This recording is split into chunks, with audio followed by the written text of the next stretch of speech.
тамошобинои азиз, бинандагони канали Дитягор, меҳмонон ва аъзоён. дӯстои азиз, дар барномаи имрӯз, дар навори имрӯза барои шумо мо қисса мекунем оиди яке аз гиёҳҳои табобатӣ ба ном гиёҳи мухаллас, ё ки дар баъзе ҷойҳо махлас ва дар баъзе минтақаҳои дигар махласка ҳам ном мебаранд. оиди шифобахшии ана ҳамин гиёҳ гуфтем барои шумо гиёҳи махласка ё мухаллас мо як каме маълумот ироа мекунем.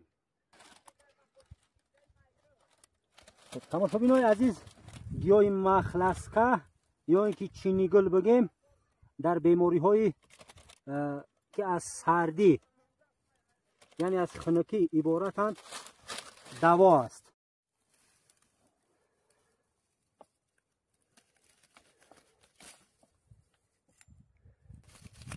мана хуб, айни ҳол мавсими ҷамъоварии гиёҳи мухаллас аст ва ҷамъоварӣ карда мешавад. дар соя хушк мекунанд ва оҳиста оҳиста дар бемориҳо истифода мебаранд. баъд аз оне ки ҷамъоварӣ мекунӣ, хушк мекунӣ, содатар карда бигем, то 7 сол метавонӣ ки аз ҳамин дар бемориҳо истифода барӣ.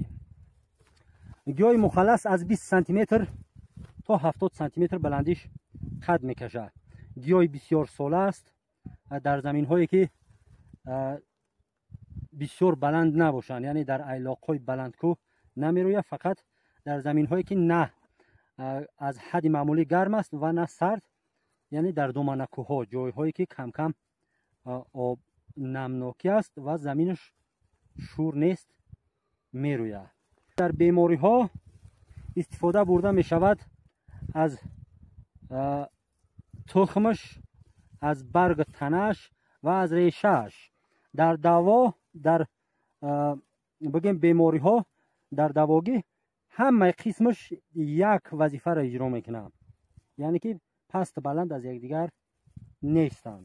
ҷиҳатҳои давогии гиёҳи мухаллас, дӯстои азиз, ҳамие ки бемориҳое ки гуфтем аз сардӣ бошад дафъ мекунад, фишори баланди хуна мӯътадил мекунад. аз ҳамада муҳимтараш барои мардҳо ҳангоми оиладорӣ кардан бигем қуввата зиёд мегардонад. тарзи истифода бурданаш барои ҳамаи дардо қариб ки бигем як намуд аст.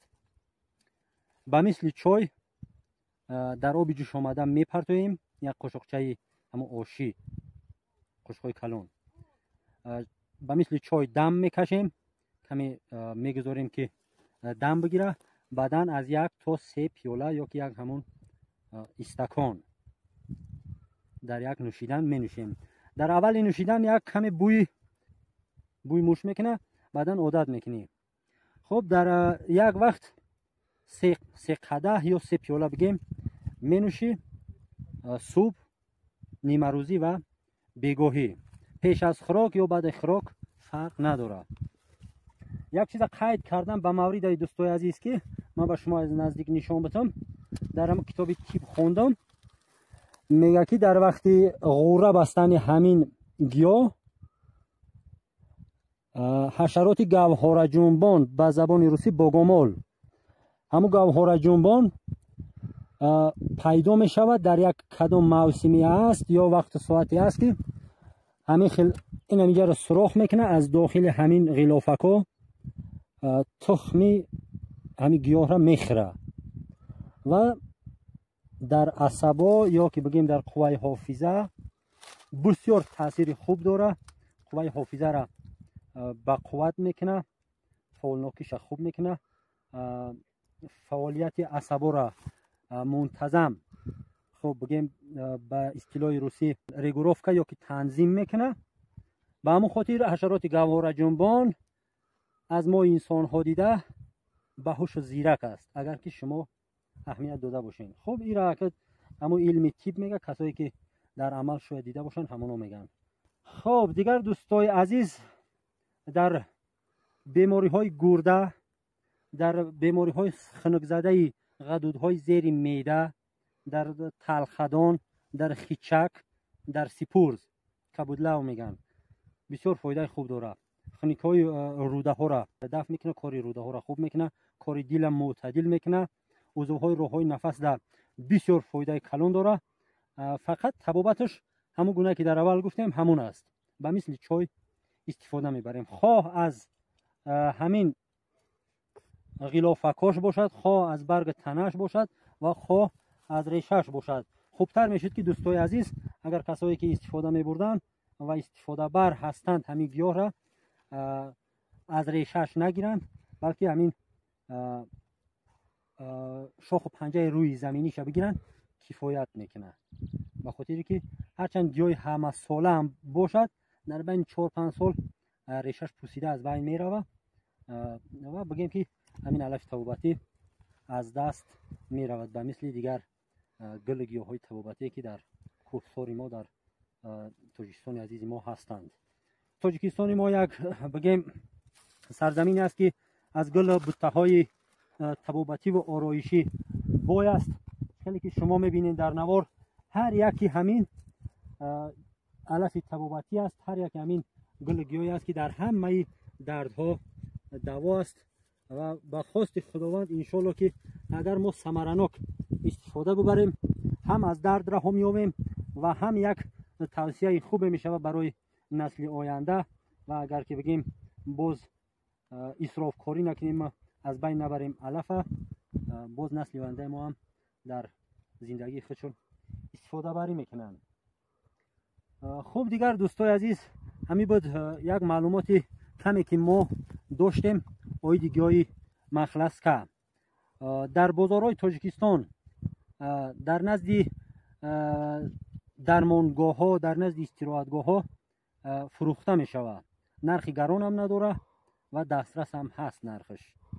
خب اگر کسایی که بسیار احتیاج داشته باشند به همین گیاه به ما مراجعت کنند، اگر که راه دور نباشه با اون کسا انشالله که دسترس هم میکنیم به پول یگان مقداره.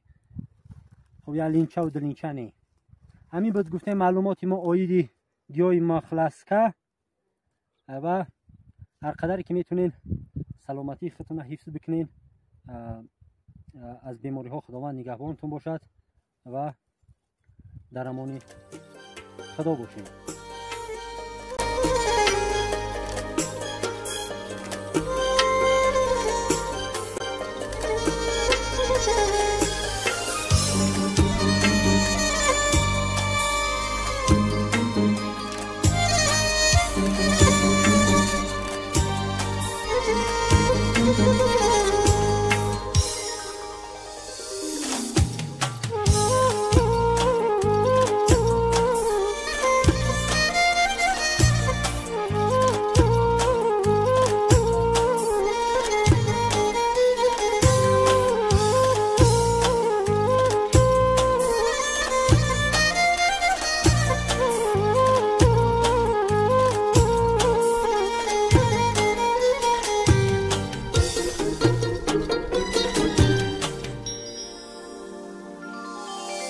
شکر نکنم به سنگ خاکی وطنم، شکر نکنم به آبی پاکی وطنم.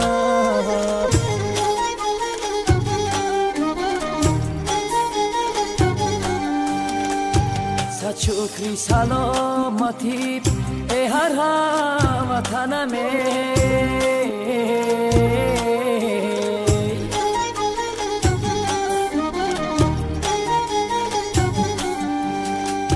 شکر نکنم به تاجیکستان وطنم.